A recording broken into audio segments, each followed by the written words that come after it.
You said it yourself, Kain. There are only two sides to your coin.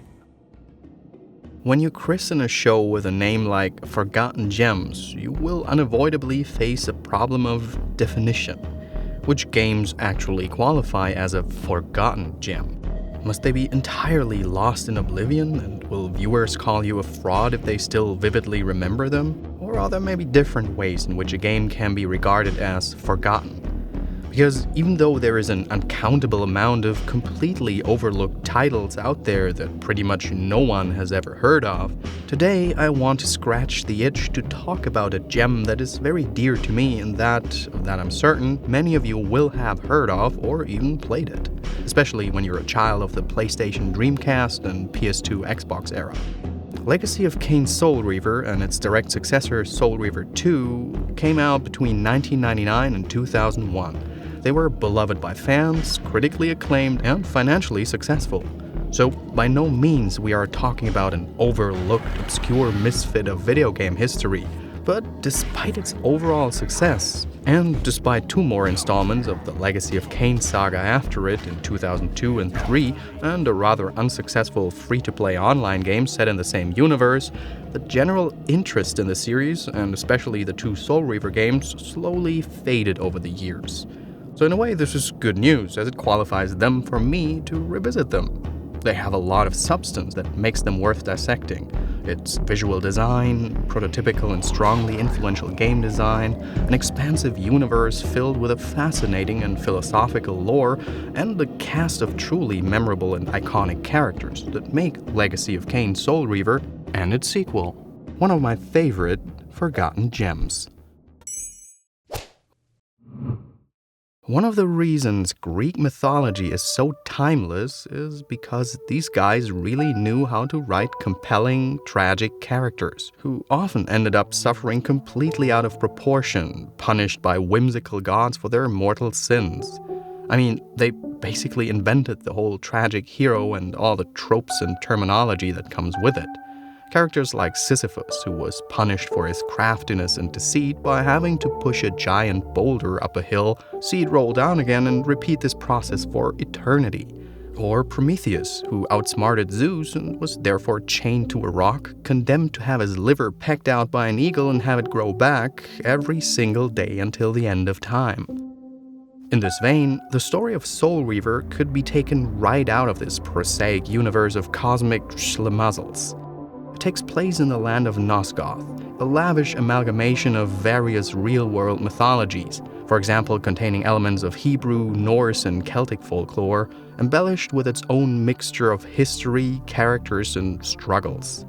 At the center of it all is Kain, a classic anti-hero character who was condemned to become the first in a lineage of immortal vampires, and eventually subjugated the entirety of Nosgoth in a crusade that spanned over a millennium. Hence the series title, Legacy of Kain. Now, the origin story of Kain himself is, in good parts, told in the predecessor, Legacy of Kain Blood Omen, which is, in its own right, a fantastic top-down action RPG that puts you in the shoes of the patriarch himself. It is not strictly necessary to have played and finished it to understand the plot of Soul Reaver, but veterans of the game will find a handful of really rewarding nods and throwbacks to it in Soul Reaver. But well, thinking about it, Blood Omen on its own would make another fantastic topic for this series. But I digress. In Soul Reaver, you don't play as Kain, but assume the role of Raziel, Kain's firstborn son, and he is a textbook example of a classic tragic hero. For 1,000 years he had served his father faithfully as a lieutenant in his army on his conquest of Nosgoth, until one day he became the first of the vampire kin to evolve and surpass his master physically, by growing a pair of wings. His reward for this was hardly what he expected. Kain felt threatened by his newly acquired prowess, broke his wings, and ordered his brothers to toss him into the abyss, an endlessly deep pit of water. A little side note, in this universe, water has an agonizingly acidic effect on vampires. But this didn't simply result in Raziel's demise, but he would instead find himself constrained in motionless agony to the bottom of the abyss, condemned to burn and dissolve for hundreds of years. Speaking of disproportionate punishment. But after an eternity of perpetual torment, Raziel suddenly finds himself freed from the pit by an ancient eldritch force that grants him the opportunity to avenge his father's betrayal. But the centuries of agony didn't leave him unscathed. Hollowed out and tattered, he finds that his being has undergone a terrible metamorphosis. He no longer feels the vampiric hunger for mortal flesh and blood, but instead finds himself possessed by a deeper, far more primal hunger. He now craves to devour the souls of his victims to nourish his life essence. He's become a reaver of souls, unbound and out to kill his brothers and his maker in order to avenge their treachery. This is where we take control. Raziel's path of revenge is played in classic, early 3D era action-adventure style. We control him from a third-person perspective and traverse the ruined and decayed land of Nosgoth, while taking on a variety of different foes, mostly in melee combat. It's in many ways a game of its time, kind of like a mixed bag between the early N64 Zelda titles like Ocarina of Time and God of War. Aside from impaling and torching your foes and devouring their souls to finish them off, we explore the semi-open world Metroidvania style, meaning the places you visit are often restricted by obstacles that require Raziel to gain new abilities in order to pass them, like learning to scale walls, to phase through gates, or to swim in water without dissolving. The gameplay is also spiced up with occasional puzzle passages, oftentimes of a move blocks to the right position kind, and one of my pet peeves, early 3D platforming. Now, most of the times, this is not much more than a bit cumbersome if you're used to the comforts of modern 3D platforming controls, but a handful of parts are nothing short of infuriating when you have to land pinpoint accurate jumps without the amount of precision necessary for it. Sometimes you just gotta bite the bullet if you want to enjoy the rest. But aside from that, one of the most noteworthy aspects of Soul Reaver's gameplay, though, is its death mechanic. Raziel, as we said, is no more bound to a mundane existence of flesh and blood, but he possesses the ability to transcend between the mortal, the material realm, and the realm of souls at any time. This adds a very interesting layer to the way you observe and interact with your surroundings. Sometimes, for example, certain parts of the level architecture turn out to be subtly different in the spectral realm, like a thin fault becoming large enough to traverse it, or walls and pillars subtly changing their shape and height, or the fact that objects in the spectral realm, including yourself, don't have any weight. So you have to cleverly employ the differences between those two worlds in order to overcome obstacles that would otherwise be unovercomable. And as in any good open-world-ish action-adventure, your path isn't completely linear. Like in classic Zelda games, or Metroids for example, there is a standard order towards which the game nudges you to approach each of your brother's lairs, but if you use your abilities and the spectral realm cleverly, you can sequence break good parts of the game and also acquire a load of optional abilities and power-ups for the observant player. All in all, the combat, albeit somewhat repetitive over time, feels very responsive, visceral, and satisfying. There's just something primal to first impaling your enemies and then sucking their very souls out of them. And all of this is topped off with a cast of diverse and interesting boss fights that are mostly rather designed like puzzles under pressure than mere reflex challenges. It really didn't feel like it's already 18 years old to me. But alright, so far, this describes the journey of the first game. Raziel's merciless path of revenge on which he obliterates his treacherous brothers and eventually faces Kain himself. But at the end, it becomes apparent that this is only half of the story, and that the sequel will serve as the essential conclusion that was planned all along.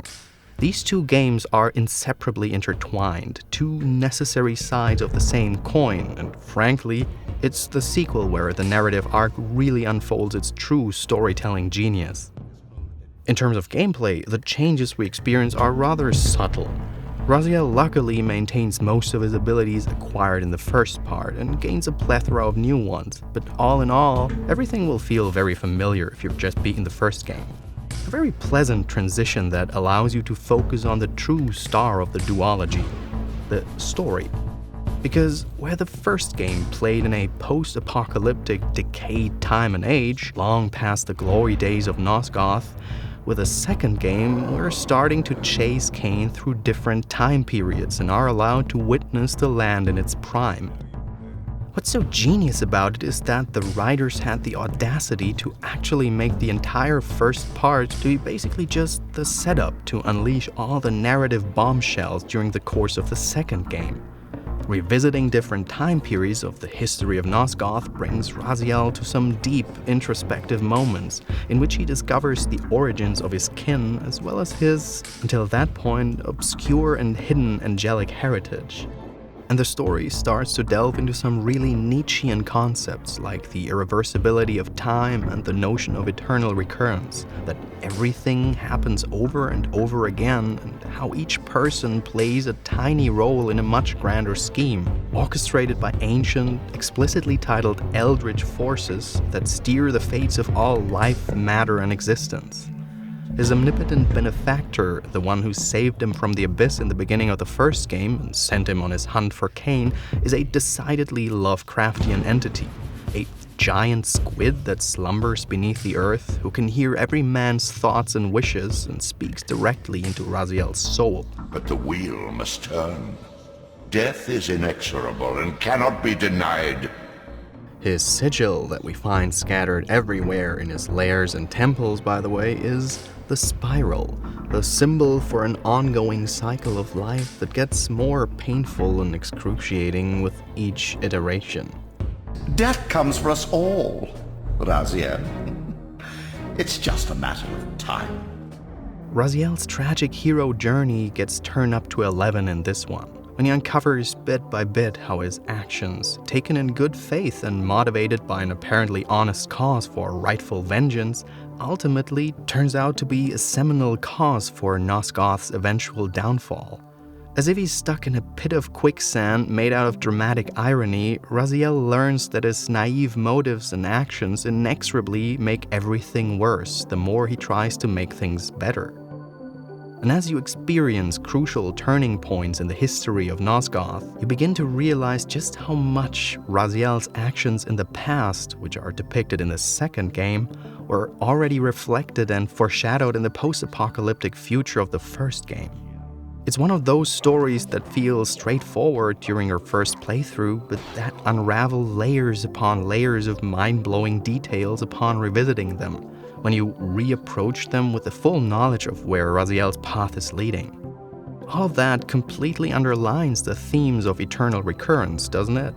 That we all keep spinning the wheel of time over and over again, each time a little different maybe, but each time with the same outcome. So does that mean that all attempts to improve one's fate are ultimately futile? Doomed to the inexorable destiny imposed on us by the cosmically horrifying entities that sadistically puppeteer with our lives, hopes, and dreams? Apparently so. But suppose you throw a coin enough times. Suppose one day it lands on its edge. Legacy of Kain Soul Reaver and its sequel Soul Reaver 2 are games whose memory deserves to be preserved.